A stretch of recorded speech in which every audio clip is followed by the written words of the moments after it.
Good evening. My name's Alfred Steppen. I'm the co-director of our new Institute on Religion, Culture, and Public Life, and a professor at SIPA. I'm here to introduce Charles Taylor. When I first met Charles Taylor, he had already held in his mid-40s one of the most distinguished chairs in the world of philosophy. He was the Chickley Chair of Social and Political Theory at All Souls College, Oxford University, from 1976 to 1981. And then what also impressed me is that he was leaving this chair. He was leaving it because he wanted to go back. I mean, how many people in their mid-40s leave one of the most distinguished chairs in the world to go back to be involved in the independence movement and the vote in Canada? He later went on to be part of the founding group for the New Democratic Party, which Canada really doesn't have a social democratic party in that sense, and he wanted to help create that.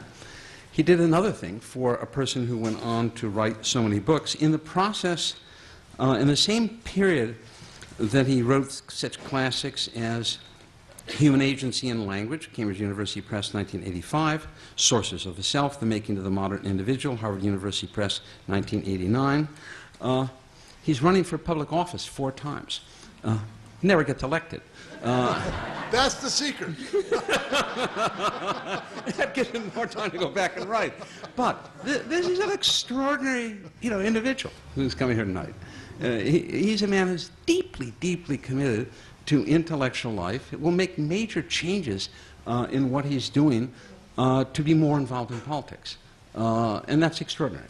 So he's a man of the most profound interest in intellectual categories and the importance of them, and engagement in public life. Now, many of you know, particularly if you're in some of my classes, the famous book that he's written on multiculturalism that has Anthony Appiah's in it, a whole range of good philosophers, but he laid out that with an article on multiculturalism. So it's a classic book, Princeton University Press, and I haven't finished this yet. This is actually 300 pages. This is another Taylorian event.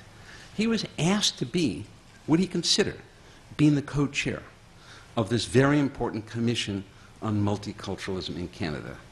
He said yes. And we're going to use it in our class next year because it is an amazing thing. I've never seen a public policy document that uses correctly and better than Rawls would have done it some fundamental categories of justice in a modern society, and that this is in a public document. I mean, I will never read another public document in my life of a quality like this, and so that's the person we have here today. What's he done all day so far? The other time, what he had done the day is he arrived 2 hours ahead of when he left from Japan. So that was Monday night's talk. So what have we done to make him exhausted today? Well, we've spent basically from 10 until 3 o'clock looking at, hey, what about the secular age in non-Christian developing societies? I mean, what's the difference? What works? What doesn't? How do we have to think about it? So he was there. But again, his commitment. I noticed that he's already accepted to hold a chair at the Center for the Study of Developing Societies in Delhi for 6 months, and from January to July. July in Delhi is hot. So he's sufficiently already committed to thinking about his argument of the secular age in a very different place. That he's actually the first of the chairholders that out and out, flat out accepted, I think, 6 months. Even Sudipta, who held the chair earlier, you had 3 months, right? I'm going to have 3 months. But Chuck is the sort of person to do 6 months. Chuck Taylor.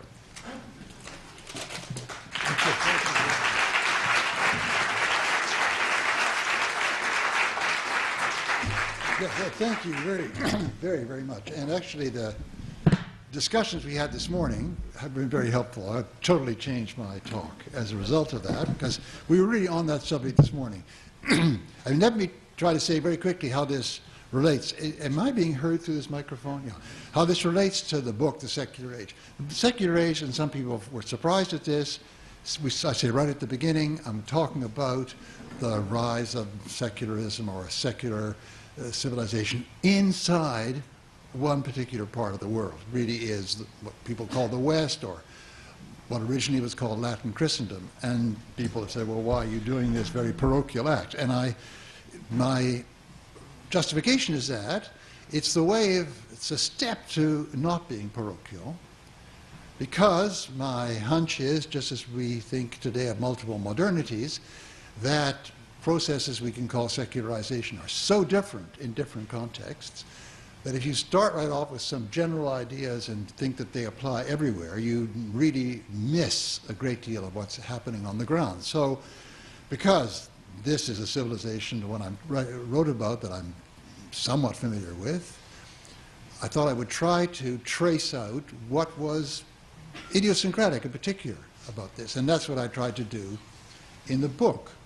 And I think that that allows us, starting from that, to begin to see processes in other parts of the world in contrast. It allows you, the more detail you can get of the particular model that occurred in the West, and already there's perhaps unjustified generalization because I'm covering, there are quite different trajectories of secularization even within the West. But the clearer you can get about the model in the West, the more clearly the differences, the contrast will stand out when you begin to look at other parts of the world. And that's what I want to talk about a little bit today. So let me try to do this. I'll try at the beginning to sum up very quickly what I think are the peculiarities, the particularities of the Western model, of the kind of secularism which arises in the West, secular society, and particularly, of course, the reason, the rationale for the use of this term, secular. And then we can start asking questions about what of all this fits, what of all this doesn't in other parts of the world, taking into account one very important complication, that this Western model, if you like, has been thought of by Westerners as normative for everybody, and sometimes by people in other parts of the world at certain moments. Bits of it have been thought of as normative, and therefore attempts have been made to borrow or to react against. Taking all that into account, I think we can begin to get more clearly the contour of what is really, as I say, a little bit idiosyncratic, peculiar, eccentric about this particular civilization. Okay, so I'll try to lay it out in several points, but let's look at the word secular first. The big shift in the West that sort of constitutes Western secularity is the move of this term, secular, from being a term in what I call an internal dyad to a term in an external dyad. By an internal dyad, I mean something like right, left, up, down, where you can't have one of the terms without the other. It just doesn't make sense to posit one without the other. They only exist in relation to each other. And that's what the secular meant in the pre-modern period. That is, it was opposed to sacred, or another way of putting very much the same kind of point was to oppose temporal to spiritual. That's another of the peculiarities, actually, of the word secular in its original use in the European context, was that, unlike other kinds of terms that might look parallel, it really was a term characterizing these different aspects of the world, secular and sacred, temporal, spiritual, in terms of time, in terms of how we inhabit time. Secular time is a kind of time as against different higher times, and simply focusing on that was focusing on the secular. So you have uses of it like secular clergy as against regular clergy, that is the ordinary parish clergy who are, as it were, in the world, dans le siècle, in the saeculum, with cure of souls for their parishioners, as against those who have stepped out of the world, who live by a rule in monasteries and are therefore regular. See, so you have, this term is always being used as a member of an internal dyad. It wouldn't make sense. It's one aspect as against another aspect of the society. It wouldn't make sense to think of a society that was totally secular. And if you wanted to use the original meaning, that would be a meaningless word, meaningless use of it, just like everything can't be up unless there's a down, everything can't be right unless there's a left, everything couldn't be secular unless there was also the non-secular. Now the big shift is when this becomes a term in an external dyad, that is, which I'm defining just by opposition to internal, where there are two things, where one can exist and the other not, perfectly well. I mean, there's the left bank of the river and the right bank of the river as bits of geography. Well, all the land on the one bank could sink into the ocean and only the other bank would be there. We wouldn't no longer speak of them as left and right, but the actual entities we characterize by that, one of them could exist and the other could disappear. Now, the big move that made this possible, the move to the external dyad possible, and I think this is one of the most important features of the self-understanding of the modern West, was the development of what I want to call the immanent frame. That is, a conception of the world as immanent in a way which would allow for there being no transcendent. In other words, where immanent transcendent could become an external dyad, and this passes through, this is realized or brought about by conception of order in the immanent, which conceptions of order which are self-explanatory. That is, you don't need concepts from outside the immanent in order to characterize what belongs in the immanent. Of course, one of the really clear examples of this, and one of the constituent elements of this notion of immanence, is the modern, post-Galilean natural science, the conception of the universe, if you like, as a universe as against the earlier one as a cosmos. And in this case, you can see very clearly that here we have an account of the natural world around us, which can be understood in the terms which are the key terms, key explanatory terms. These key explanatory terms are all part of that, or designate elements of that order itself. Contrast that with, to give a very clear example of a contrast, the conception underlying Platonic science. There you see a notion of how we could explain the behavior of things around us in the world as belonging to various kinds of being, and their development and so on is understood as their participating in a timeless model, timeless archetype, timeless idea, which is precisely beyond what Plato sees as the immanent order. Because for Plato, in Plato's case, the difference, where I'm using this word immanent transcendent, it really comes close to lining up with Plato's distinction between what is in the flux of time and what is beyond, outside the flux of time. What is always ever the same. He has these tremendously redundant expressions, you know, that to characterize the realm in which the ideas are. So here you get a very clear example of a conception of the world that surrounds us, if you like, the immanent world, the world in the flux, which is not an immanent frame in my sense, because you can't understand what's going on in this world of flux around you without reference to something that transcends it, that is beyond it. And I would like to argue that in most civilizations, at most times, there's been this interference of the higher and the lower so that you can't make a neat cut between them. this making of a neat cut between them is something which arises in Latin Christendom, partly driven by theological reasons, the necessity of clearly distinguishing what is from nature and what is from grace, of course. It was one of the driving forces that led to its being so clearly distinguished. It's not an accident that one of the driving motives behind the development of the Galilean, post-Galilean outlook, the world as mechanism, the Cartesian idea, was a theological one. That, in other words, we have here a conception of the universe which is totally, as it were, passive before God, which is not something that can in any way restrict God.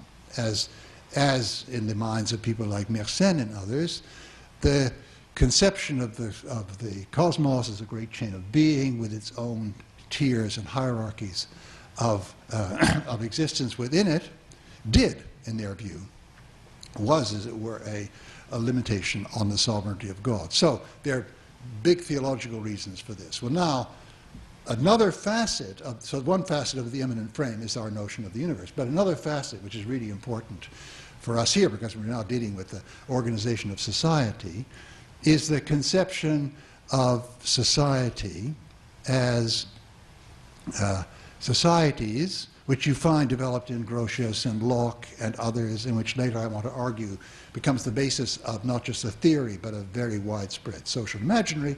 Societies are to be seen as made up of individuals, if not in actual historical fact, then certainly normatively.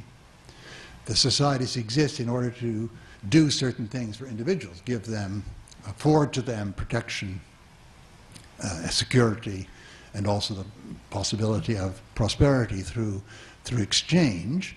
And there, on this understanding of society, there's a set of norms that arise about what a good society is and so on, which include things like defense of the rights, the content of natural law, as Locke derives it, and also this idea of a society as so ordered that the action of each person in seeking their own good redounds to the good of others as well. That's what I call the principle of mutual benefit. So here we have another idea of an immanent order, self-explanatory immanent order. Once again, get the contrast case. The contrast case would be something like the underlying understanding, ideology, whatever you want to call it, of medieval monarchy. I'm thinking of the French monarchy, where here, not only the French monarchy, the notion is that the actual order, social order, is understandable only because it is deeply embedded in a cosmic order which itself is defined in terms of the levels of being, higher and lower. And the legitimacy of this social order lies in its being. It's reflecting properly the cosmic order. And if you try to upset the political order, you're in effect running against the very cosmic order, and there'll be, retribution will. It's like any kind of. We still have this kind of idea in our ecological sense, right? If we push against the limits of the order, it's going to lash back at us, and rightly so. But this is part of the understanding of order, which preceded the one that I'm describing. And there again, see, there is no such thing as a self-contained immanent order, because you can only understand the actual social order that we're operating in and how it operates by reference to the cosmic order, which is higher. And these are two examples, but they're not just examples. They are two very powerful constituents of this conception of immanent order.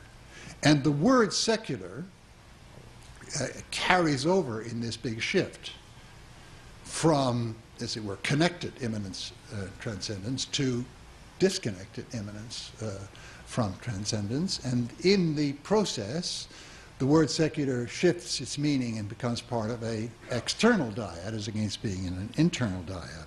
Right? So that is extremely important part of the process that I would like to argue underlies modern Western secularism. And in a certain sense, the word we use today in the West, it trails these two levels of meaning. Some kind of historic memory of the earlier one is still there, which is, I mean, object of a great deal of Western chauvinism about how only we have had this church-state or secular sacred distinction, and therefore only we can develop this kind of modern liberalism and not Islam and so on. That kind of stuff, very ignorant stuff, which pours out from sometimes surprisingly educated people. I mean, who look educated, and they're professors and so on. Professors at Harvard and other places. But that is a reflection of this deep memory, but all in a very confused way.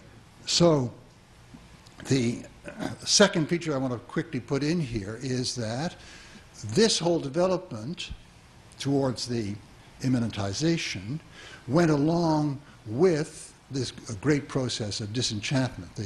I talked about that on Monday if people were here. I mean, where the evacuation of magic in the world. And this was something that made sense because this process of immanentization was carried on at the beginning largely in religious terms, theological terms.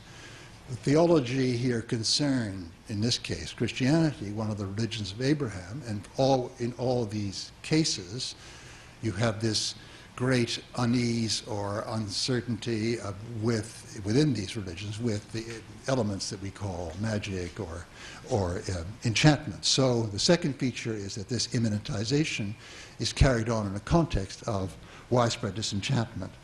The third feature I want to point out, and I didn't really talk about this in the book because it takes us beyond it in a sense, is a certain conception of the rational which dovetails with this change.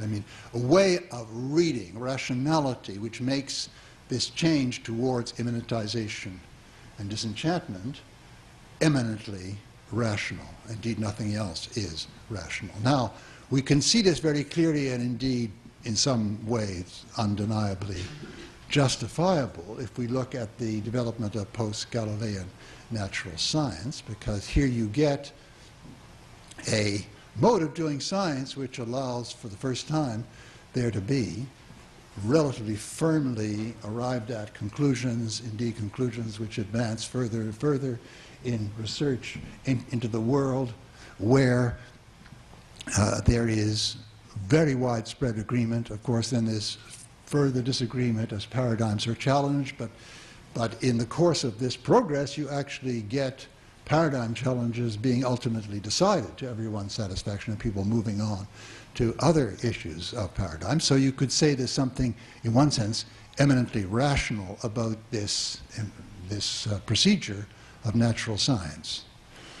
This sense of the rationality of the immanentization, however, carries over into the other change that I'm talking about, the change which involves seeing society as a coming together of individuals in constructed orders constructed by them in order to achieve certain goals, the goals that I mentioned earlier, as against seeing these orders as in some sense part of the cosmic order itself.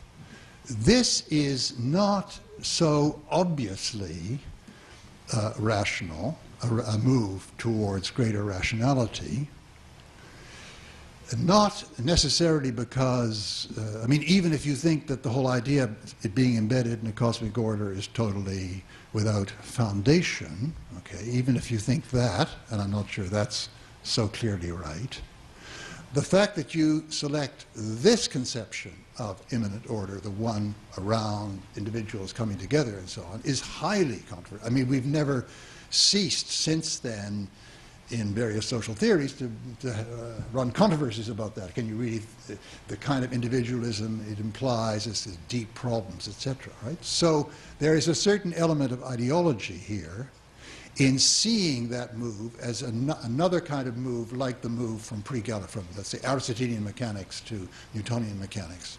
That is a move from one paradigm to another where as it were, the resolution of anomalies in the earlier paradigm is so clear in the later paradigm that there's no reason to doubt this paradigm. There is some element of the Enlightenment story in the West which bestows on the move to the modern understanding of society the same kind of epistemological legitimacy and certainty as the move from Aristotelian mechanics to Newtonian mechanics. But that's the third important thing, the idea that this is a product of, as it were, reason alone as against importation of myth or religious dogma. Now, the fourth thing about this structure, before I now leap out and ask questions about how it applies elsewhere, the fourth thing is that it's capable of being inframed in somewhat different ways, or as it were, cast in somewhat different ways. One of the earlier modes of this conception of immanent order you see in Locke, very clearly expressed in Locke, for instance, is one that still leaves an important room for God, for theism, because central to Locke's argument in the beginning of the second treatise is a theistic thesis that God made man, and having made man, the idea here is that the maker has a kind of normative sovereignty over the made object. What the maker intended in making the object is normative for that object. And here, it's obvious that God made us, etc., in order that we preserve ourselves, and therefore, Locke argues, taking our own lives, or even, he wants to argue later, putting our lives in gratuitous danger goes against God's demands. So it's very much a theistic picture still, but it's a theistic picture which retains that self-contained, self-explanatory element, only you're putting it in a bigger story. God made us, and he made us in such a way that certain laws are normative for us, and these laws are for our good. And you can add, as Locke does, that God not only made us, but he adds rewards and punishment to sort of give us extra motivation to obey these laws, but they're basically for our good. However, the entire development of the content of these laws is discovered from looking at the immanent object itself. So, you can just see that the way in which we strive to preserve our lives shows that we were made with that as the basic goal. So you have what I want to call the deist template eventually arises, the idea of a religion where you have a minimum set of dogmas, just the creation according to order and so on. But the important point of these dogmas is that they allow us to derive a morality, and a morality which is for our own good and which can be seen to be fully rational. Right? Because in this conception of rationality, the derivation of the natural law is fully rational, and it's seen to be quite rational to make sense, particularly if you use the arguments that were very, very powerful in the early days of the Royal Society, Boyle and others, that it's obvious from looking at the universe that a benevolent creator, not just a creator, but a benevolent creator, is responsible for it. And all this thing makes perfect sense. Now, here you get a package. Oh yeah, sorry, but there's another way it can be inframed, which is the anti-religious way. And the arguments here lie to hand. You can see obviously how they spring up. That you could make a judgment that far from religion in this deist way being, as it were, the obvious complement and obvious framework in which this immanent order runs, you could say, no, on the contrary, other features of Christianity spring to light. The authority claims made by certain prelates and churches, the tremendous gratuitous battles between different sects in Christianity which disturb the public peace and upset this order, and so on and so on. All these features can be seen as, on the contrary, potential enemies of the order. So you get a spin put on this, or a way of seeing this order as something that comes from nature, but what's either negates religion or requires that religion be put very firmly in its place, right? And so there are variants of that. Now, okay, one more thing needs to be said about this before we start traveling. I'm sorry, I'm spending a lot of time at home here before we get steam up to begin to look and make the comparison. That if you look at, and I went into this quite a bit in the book, but I'll just try to gesture towards it. If you see the developments that brought it about, that this theory of society, the Locke-Grotian theory of society, ends up being embedded as a kind of unreflecting social imaginary, it's clear that there are a number of changes in our practices, our economic practices, our disciplinary practices, our political practices, which ended up making this seem very obvious to us.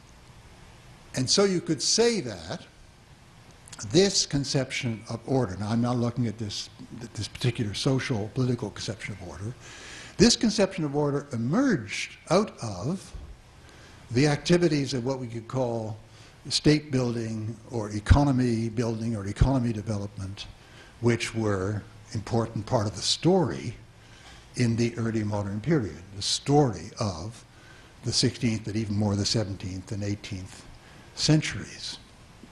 They emerged out of that, and they came to seem, therefore, as essential to that. I mean, this living in this order was essential to, or understanding oneself as living in this order was essential to building states. I mean, think of outlook of an enlightened 18th century despot. I mean, think of Frederick the Great. It's just clear to him that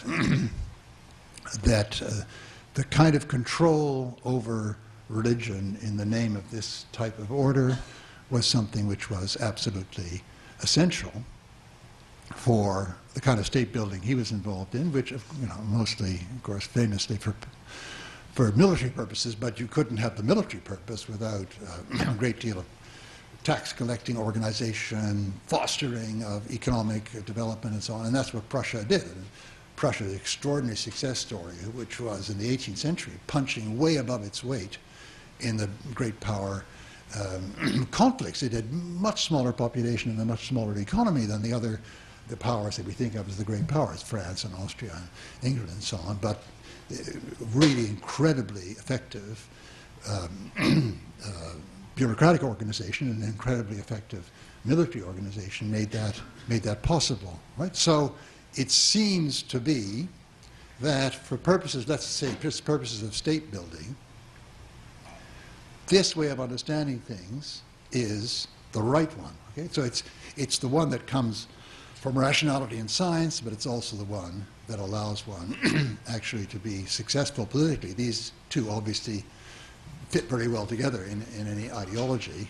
What's true and what suits us work together. So there is that purpose which is connected with. And then it can come to be connected with other set of purposes, more normative set of purposes, the ones that we think of as central to modern liberalism. That is, the defense of liberty, the equality between the different citizens. These are thought also to be inseparably linked with this kind of understanding of order. You can only realize these goals properly in these orders. Okay? So we see this four-point model of what society is like and how it's set in an immanent order and how it's rational and how it can be, as it were, played out in different directions and how it's disenchanted. And then we get the notion that this is essential for a certain kind of historical development, right? Because we're dealing more and more with self-understood developmental story. You get in the 18th century a whole new narrative of history in which it's understood as human beings moving through certain stages. The great Scottish Enlightenment thinkers, the two Adams, Adam Ferguson and Adam Smith, for example, have this very powerful stadial theory. And we still live in this kind of stadial consciousness. So we say we're now in we add ages. We're now in the electronic age, or we're now in the information age, and so on. And we pass beyond the earlier age. So it's a self-conscious developmental story. Now, how does this travel? How should it travel? Well, let's look at both of these. How does it travel? Well, obviously, one way that it can travel is that other societies being attacked or controlled or taken over or threatened by Western empires can conceive that. I mean, obviously they have some secret we don't have. Let's find out what it is. It could just be gunpowder, but it seems to be more than just gunpowder. It seems to be kinds of organization and so on. So how can we take this over? And it's possible to look at the deep ideology here and think that that's what is doing the job, right? That it's rationality. It's a religion which is rational according to this deist template. Or, more radically, it's rational and therefore it's no religion, or it's anti-religion, which is what we have to take over. So we were talking about this morning with Sudipto about Ramahan Roy in Bengal in the early 19th century, who proposed a kind of reinterpretation of sort of reconceptualization of what anachronistically we can call Hinduism, but on the model of this, something like this deist template. It'd be a rational religion, and it would have nothing but minimalist rational dogmas, but most important of all, these would yield as their fruit rational morality. I mean, obviously very strong moral position, right? So you can have an attempt to make over one's own tradition to meet that, this model, or you can take the other way of spinning it, the other way of framing it, like Ataturk did. See, that you have, Ataturk wanted to build a state, wanted to build a state in a condition of incredible, if you like, identity, uncertainty and chaos, because the previous political identity of this entity had been as Ottoman, and therefore something that wasn't national in a sense, in our ordinary sense, based on a language and a nation. And then it was necessary, as he saw it in the collapse of the empire, it was necessary to rebuild this on a national basis. And there are, of course, incredible complexities and ambiguities in the whole Turkish secular enterprise. I mean, it's supposed to be Turkish and not religious, but in actual fact, there was a lot of overlap between the Turkish and the Sunni Muslim identity, and there still is. I mean, the society is run with total control of religion, but the only religion worth controlling is Sunni Islam, and the other minorities shouldn't exist and aren't really allowed fully to be in public. And then when the other people call themselves Kurds, they weren't allowed for a long time to call themselves Kurds, because the theory is this is a Turkish state, so you've got to be a Turkish state. But the real reason why they're automatically included is that it's on. So you get a lot of confusions, but you can see there's this other kind of approach, not exactly wipe out religion, but totally control it, marginalize it in all its forms. That would allow us to be rational, to build a national state, really build a state. And so you can see how there is one set of responses which involves trying to take over the secret, as it were. A third example is the May 4th movement in China, which is very interesting because it's another kind of example where it's the science, stupid. I mean, that's what they were saying, as it were, at the time. It's the scientific rational nature of the West, which is the secret of its success, and it's that we have to emulate. And so that had led to certain moves which, for instance, coming down very hard on the whole stratum, the whole, if you like, pre-axial stratum of popular spirituality and so on, which existed in that society, which hadn't been targeted like that before, because the post-axial traditions of China, Buddhism and Confucianism and Taoism, didn't have that kind of implicit tendency to target and control and the elements of magic. But these return now under the guise of the, as it were, successor ideology to Christianity in the West, namely this belief in building around science. And this already led to a certain amount of smashing of temples and so on, but under the Kuomintang, but then this was stepped up, of course, under the communists, which had this attitude in spades. Right?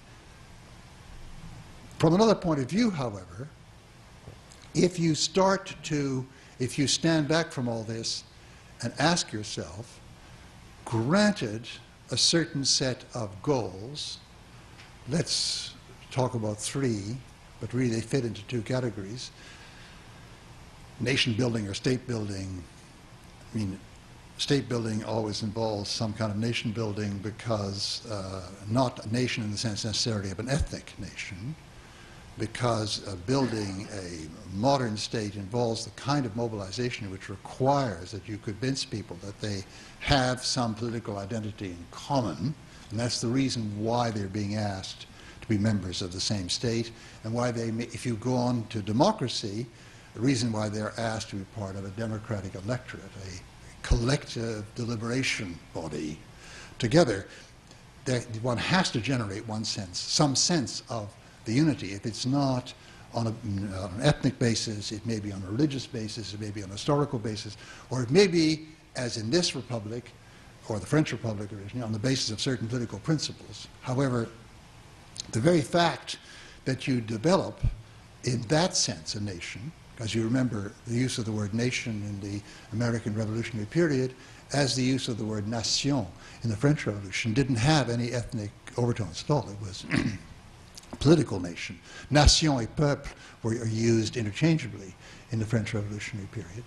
The very fact that you do develop this kind of identity, and lots of people in the next generation are the children of people in the first generation and so on, there's a kind of secondary ethnicization, developing of an ethnic identity, unless you live in a country like mine and yours, where there is throughout the decades and years, a massive intake of immigrants from all over the place. But otherwise, you develop in France, a secondary ethnicization. Anyway, my point being that if nation building, state or nation building is on your agenda, if economic development is on your agenda, and or if the development of modern liberal democracy is on your agenda, and sometimes one of these or two of these and not the third are on the agenda, it's in these circumstances that having these goals or feeding these goals are absolutely inescapable for you, otherwise you'll be walked all over by these imperial powers. If these are the goals, this is the situation in which the temptation to imitate the most successful enterprise thus far arises. But we can see, by looking at the different kinds of bewildering variety of cases, where this really ain't necessarily so. For instance, the Japanese case, where I'm not at all an expert. I'm sure there are 20 people here who know just hundreds of times more than I do. Maybe 100 people in this room, so come back at me. But let me give my very approximate view that clearly at the time of the Meiji Restoration, at the time when after Commander or is he Commodore Perry? Anyway, whatever he was, that Americans sailed into Ado Bay and made it impossible to go on in the old way. They decided that we have to be able to beat them. We have to join them in some sense in order to be able to beat them. But the rallying around was made in the name not of a ideology developed out of Western secularism, but with certain historically available elements. I mean, even elements that dig right down into the Shinto level, elements around the emperor as a figure to rally around, and elements to do with the existing social hierarchy and so on, which from the standpoint of simply of power, let's leave aside for a moment democratization, but the standpoint simply of power, developing economic and therefore military power, were tremendously successful.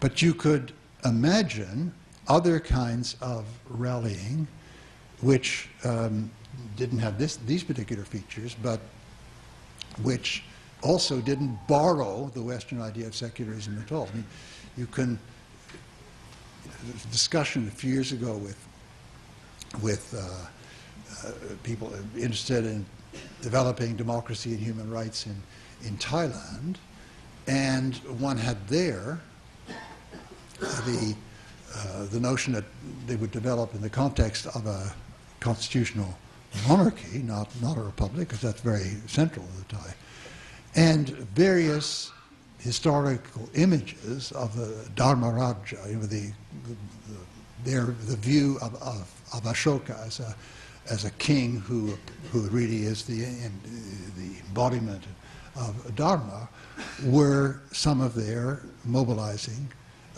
ideas. And therefore you can see that it's possible to conceive of this kind of building, which doesn't in any way need to, or feel the need to borrow from the particular Western complex that I mentioned earlier. So why does this borrowing, the temptation to this borrowing, occur very, very often?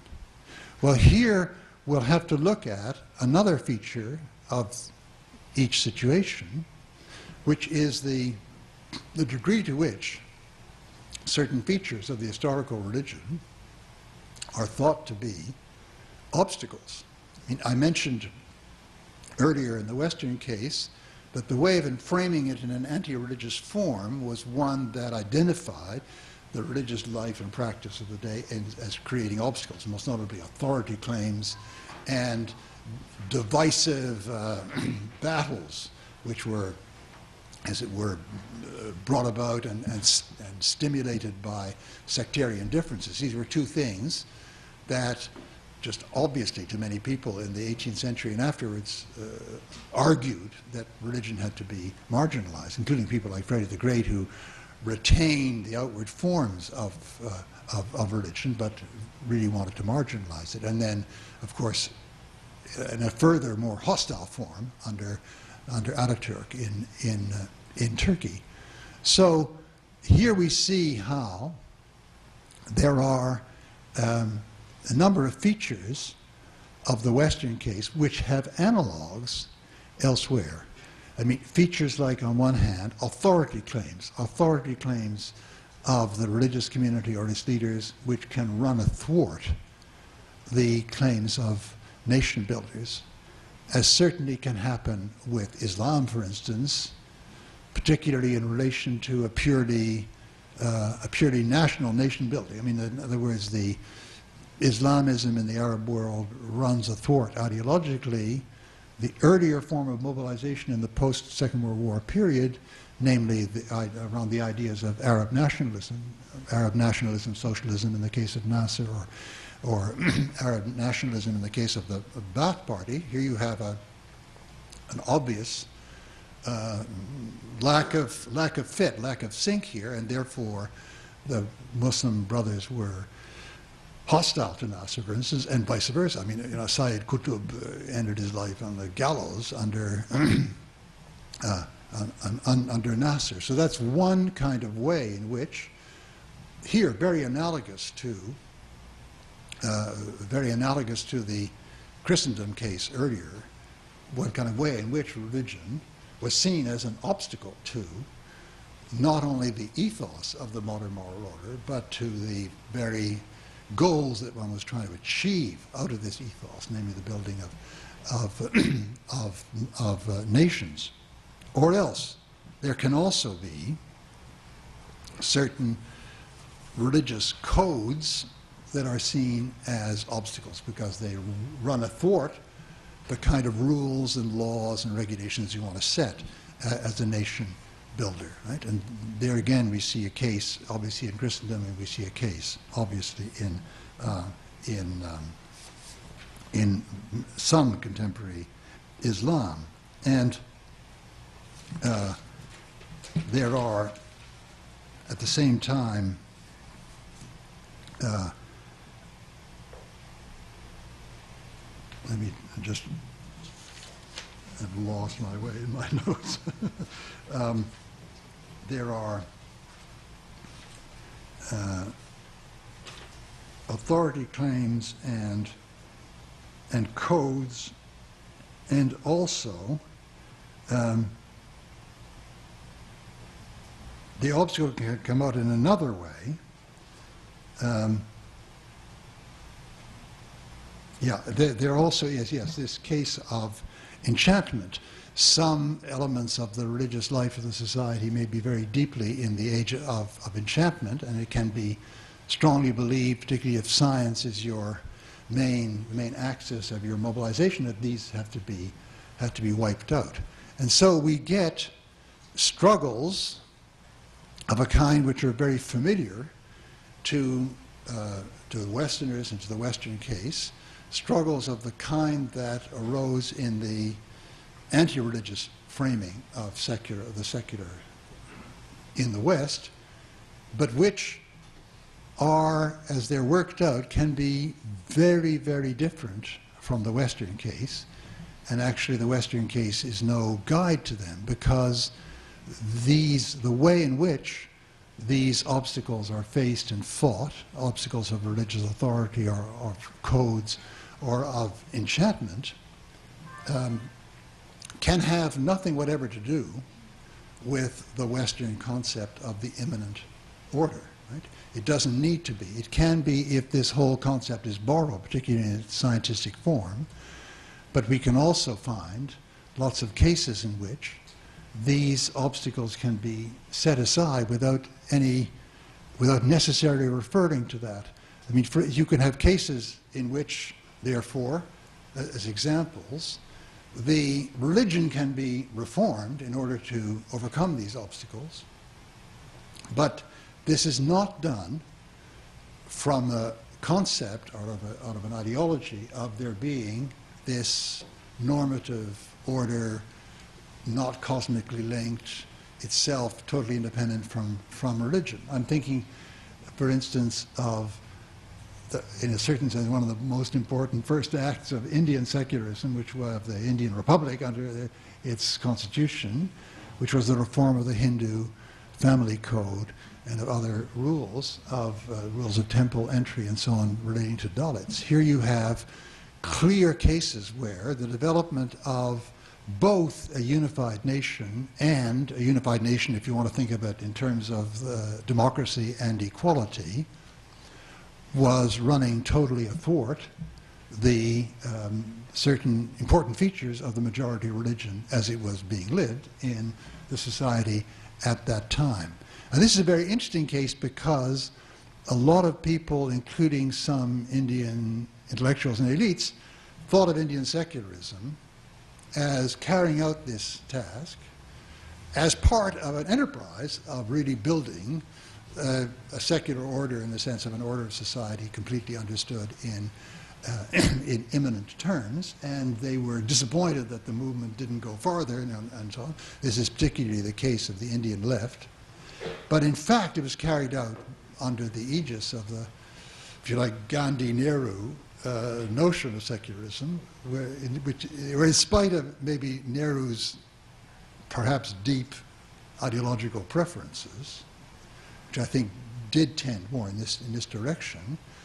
Prudence and the alliance with Gandhi meant that the operation was carried out in a quite different way. In other words, this particular battle between the exigencies of building a state, modern state order, in particular a modern state democratic order, on one hand, and certain very powerful codes that belong to the majority religion on the other hand, this battle was fought out with, I would argue, without reference to the Western notion of secularity. The oddity is, I mean, this is a strange thing to say because the oddity is that the word secularism comes to be applied in India. And I think there's a tremendous amount of confusion, including perhaps in the mind of many Indians, a tremendous amount of confusion surrounding that because in this case the word has traveled. The word has traveled, if you like, rightly because there were these problems of non-fit between nation building and democracy on one hand and religious codes on the other. So that makes it very similar. But the dissimilarity is that the whole understanding of the immanent order, which was part of the original context in which these fights were fought out, is not here being imported. And I would like to argue that it's lucky it wasn't because the thing wouldn't have worked. I mean, one had to mobilize all the forces and prestige of reform Hinduism itself in order to carry through these changes. So you have something where, see, what we're looking at is a series of analogies between situations, all of which have the feature that nation building, state building, and we hope also, and very often, democracy building is taking place in a context where there are certain struggles with religious authority, and therefore it's easy to reach for the models of the West. First of all, it's easy to reach for the terms, like laïcité becoming laïclik in the, just the obvious loan of a word, giving it a Turkish ending in the Turkish case. And very often, along with that comes an interiorization of the whole ideology. But also often, in the cases where I think things probably work out better in this other case, one has very widely different, as it were, bases of mobilization and mobilizing support for reform, which don't make reference to that particular model.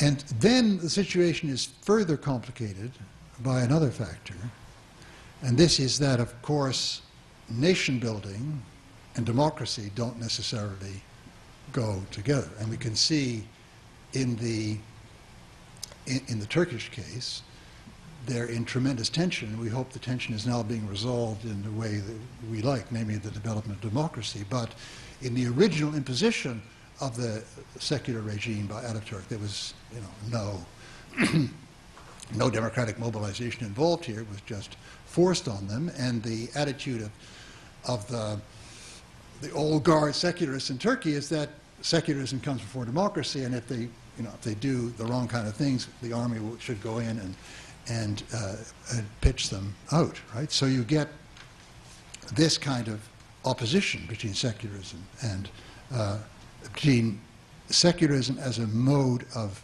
nation and state building and democracy.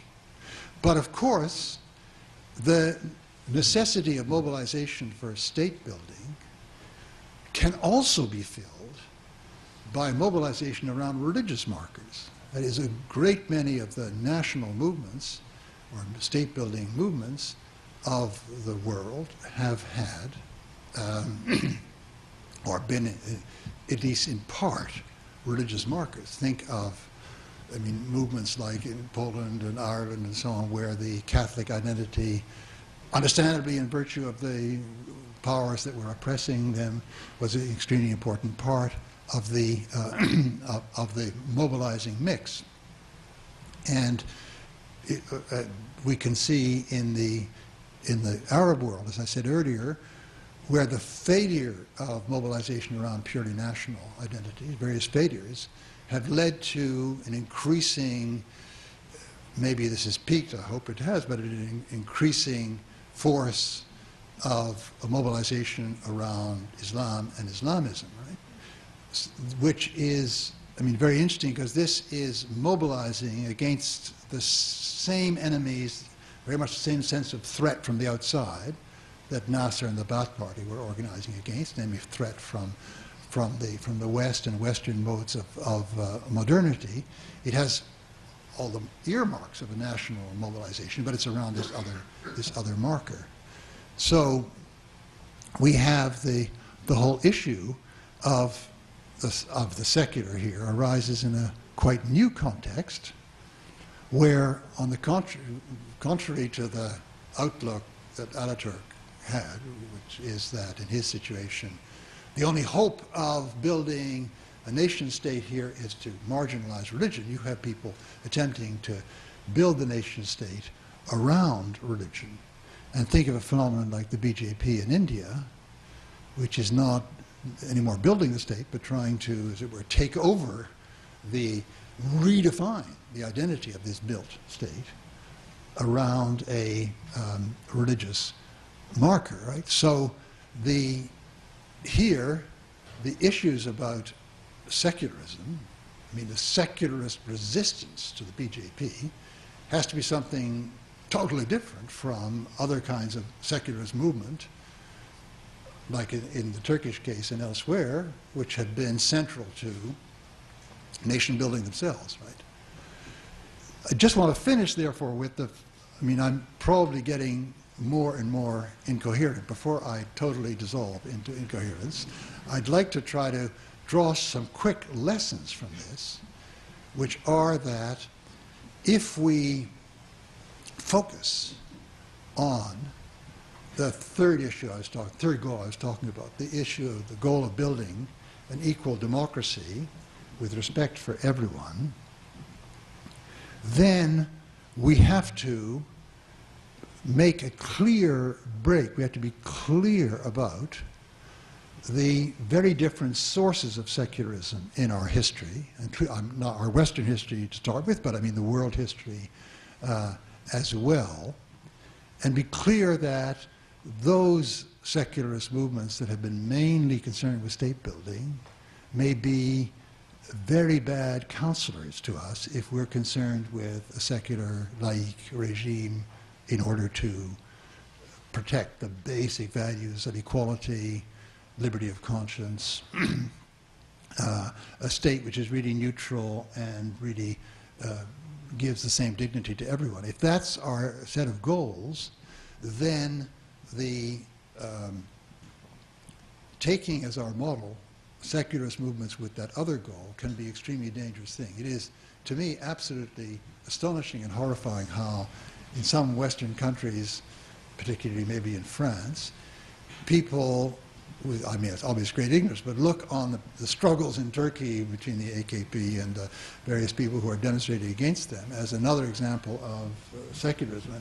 And people who believe in the secularism that they believe in, mainly, professedly, mainly because they see it as the basis for a free and equal society between people of different faiths, right? Somehow can't see that there's an utterly different kind of secularism going on in these other circumstances, which has a quite different teleology, a quite different finality, quite different goal, right? And I think that a lot of our thinking, maybe I'm speaking out of here I'm reflecting the work on the Commission, which is in another French-speaking society, and therefore maybe you Americans are much more enlightened, but the confusion of these is really very, very, in the end, very, very damaging. I would say the following thing as a paradoxical, but I think true statement, which I will defend if people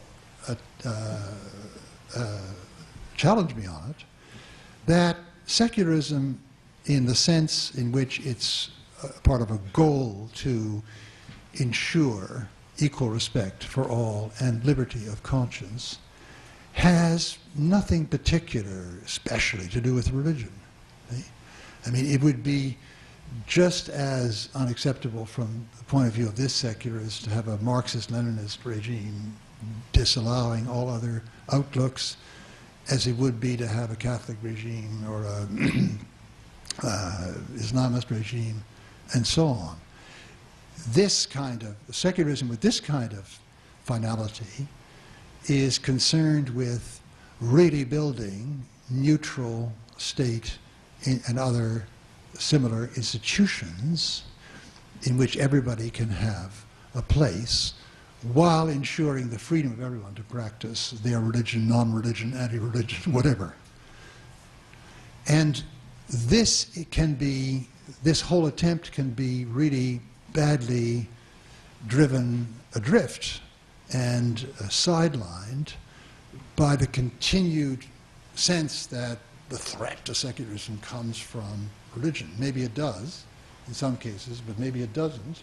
And the institutions needed to entrench this kind of neutrality are not inherently based on a rejection of or a fear for religion. I mean, it's just as much a danger for this to have some very powerful lay ideology and philosophy take over the state as it is to have some kind of religious view take over the state. And so I think we can understand this confusion if we understand, we go back to the original Western model and the complex set of goals that it was meant to help, as it were, realize, and then see how this is played out in various parts of the world where sometimes one, sometimes another of these goals is paramount, but where, because of some notion that there is a right solution to all this in terms of a model of society, people can't as easily see that there is a great multiplicity within these secular movements in terms of their goals and their means and the situation in which they're operating. And it needs to be, what a really good secular regime is, has to be thought out again in each new situation. The myth that there is a secular formula somewhere, right, is still a tremendously powerful myth in our civilization. At least, once again, I'm speaking from the experience of being on this commission. Maybe in Quebec we're particularly thick about this, but the myth that there is this single formula is tremendously powerful, and it's only by breaking it down, seeing the different ideologies in which it arises, the different purposes to which it's put, the different aporia which it encounters, the different obstacles in different situations. Only in breaking it down that way can you get some kind of clarity in each given situation of what ought to be done. All right, I'm sorry I'm not clear on this, but I'm slowly getting there with the help of Al.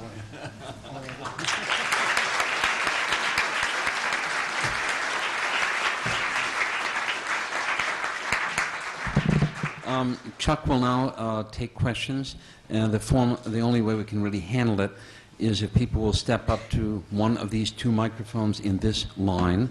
And it'd be nice if you could give us your name, and if you have and state something about your intellectual interest in a sentence. All right?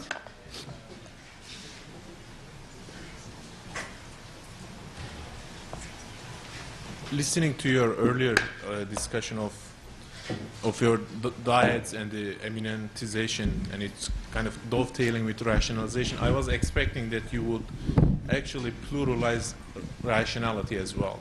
The way you talk about multiple modernities, that not only we should detach secularism from rationalization or a certain form, that we should actually see rationality as a historical, local product, that there might be multiple rationalities on the basis of different ontological assumptions, for example. Yeah, I'm not happy with that exactly because I think that, although clearly the arguments in one society are going to differ from those in another society, and partly in terms of taking certain things on board here and challenging them there, I don't think that there is ever a point at which the issue, which of these is the better way of approaching it, cannot be further rationally discussed. Now, it may be very hard, it will certainly be very hard to arrive at universal agreement, but it's not as though these basic assumptions are simply surds, which are simply taken on board and can't be defended and can't be attacked. No.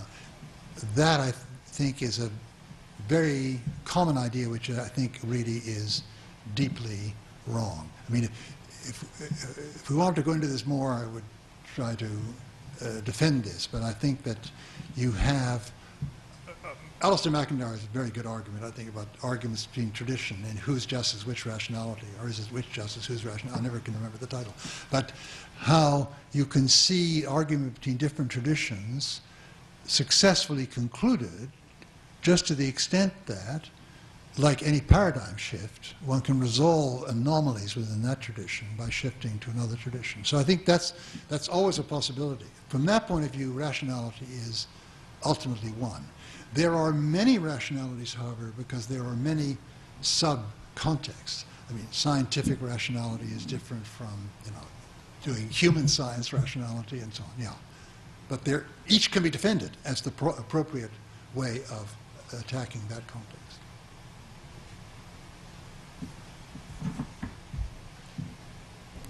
My name is Mark Taylor. I'm in the Department of Religion. I have three questions, might or might not be variations of the same question. First, on the argument about secularization in terms of immanentization, I think that's correct, but partial within the Western context. There's also a teleology to the argument, as you make it, that I think is problematic. It seems to me that in the history of the West, the divine or whatever disappears in two ways: immanentization, as you correctly argue, but also in the opposite way, by the movement of radical transcendence. So that God, the divine, sacred, either becomes so immanent that everything's divine and therefore nothing's divine in your categories, or so transcendent that it's completely irrelevant. And furthermore, it seems to me that those two alternatives do not represent an historically teleological argument or movement, but there's a constant oscillation between those two throughout the. Second, in terms of the notion of the immanent as you describe it, as you've developed it here, it's working primarily out of the deistic and appropriation of the deistic in various social, political, and economic forms. But of course, as you know, there's another strand of immanentization that comes not out of that British tradition, but also out of the Romantic and idealistic tradition that I think originates primarily in Kant's third critique. And it's, though Smith in effect discovers but doesn't name the market as a self-organizing process, the notion of self-organization is first identified as such in Kant's third critique. That then becomes the basis upon which you get the kind of romantic immanentization in Hegel and Schleiermacher and some of the romantics, which yields not to a disenchantment, but to a reenchantment of the world. The third question that's related to this is, what do you do with those thinkers, in terms of the binary that you set up of transcendent and immanent, what do you do with those thinkers, and these are the ones I think are the most interesting, who precisely elude that binary, that it's neither one nor the other in that. So that. Yeah. No, I mean, I was talking about this very important question because it's obvious everything you say is true. So I want to make clear what I'm trying to get at. I'm trying to get at a very widespread, what I call social imaginary in the West. One which sees one which, even within those, and there's still the majority who see the possibilities as being transcendent God and immanent world, understand the immanent world as something self-explanatory. Now, there are lots of thinkers and lots of even influential thinkers, thinkers, who have challenged this. I mean, I would like to do it myself, right?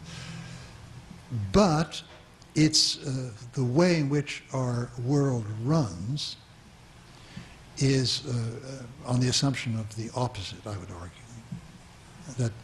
That that there is a self-explanatory immanent order. So you may, in the case of natural science, you're going to get Schelling's philosophy of nature and Hegel's philosophy of nature, and is influenced by the Romantics, and you can get something similar coming out in Rilke, and you can name a whole row of examples. But the way in which science figures in the cosmic imaginary of the civilization as a whole, natural science, is very much as an order which can be explained in its own terms. And I would argue the same is true of our understanding of the polity. So what you have here is a social imaginary which is the interiorization of a theory which is far from being self-evident and which is far from being agreed by all reflective people. But nevertheless, it has a dominance in our in our world. That's why I was saying that there's a heavily ideological component to the notion that understanding societies in terms of individuals collaborating to these goals is a rational, its final rational discovery of what society is really like, is a very, very, very ideological view, in the pejorative sense of ideology. Ahmet Kuru, Columbia University. I would like to ask about the difference between religion and ideology with regard to their relationship to rationality or transcendental or immanent frame, especially with regard to the Turkish case you touch upon rightly. What we see is that secularism becomes a comprehensive doctrinal roles or an ideology, and in many sense, for example, the secularists in Turkey, they have their own saints, they have their own rituals, they have their own dogmas, and many people in Turkey, for example, try to get something from Atatürk, although he died. Yeah. They have certain transcendental beliefs towards him. So in this regard, so what is the difference between religion and ideology if we put the issue of God set aside? Yeah. Well, I mean, putting the issue of God aside is just the move. I mean, ideology has two meanings, of course. We can mean by it a set of ideas which help to guide you, help to guide action. And I'm not like the original ideologue, right, just to tracer another. Or you can use it in a sense which, among others, Marx used it in. It involves an element of false consciousness. Now, I think you could make a case of the Kemalist movement in Turkey as being ideology in the sense of false consciousness because they see themselves as being quite different from religion, but they have certain habits, customs, rituals, as you say, which look very much like religion. So there's a disconnect between what their, as it were, meta story about their story and the actual story. I mean, incidentally, apparently there's a huge scandal in Turkey at the moment because there's a movie about Ataturk where his drinking, womanizing, etc., come out, and the people who made this movie, I think they wanted to say, well, let's humanize the guy. I mean, he's a human being, and we'll make him very sympathetic, But apparently there are just people outraged at this because, and there you say, the iconic status of this figure. So I think you can say that it's ideology in the false consciousness sense involved here in their, as it were, imitating so closely the ways of the thing that they're trying to attack.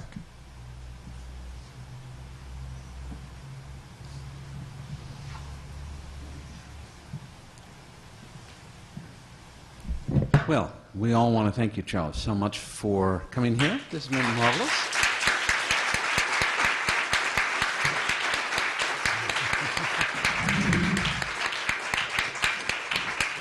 And thank the audience. Many of you have come 2 out of the last 3 days. Good night.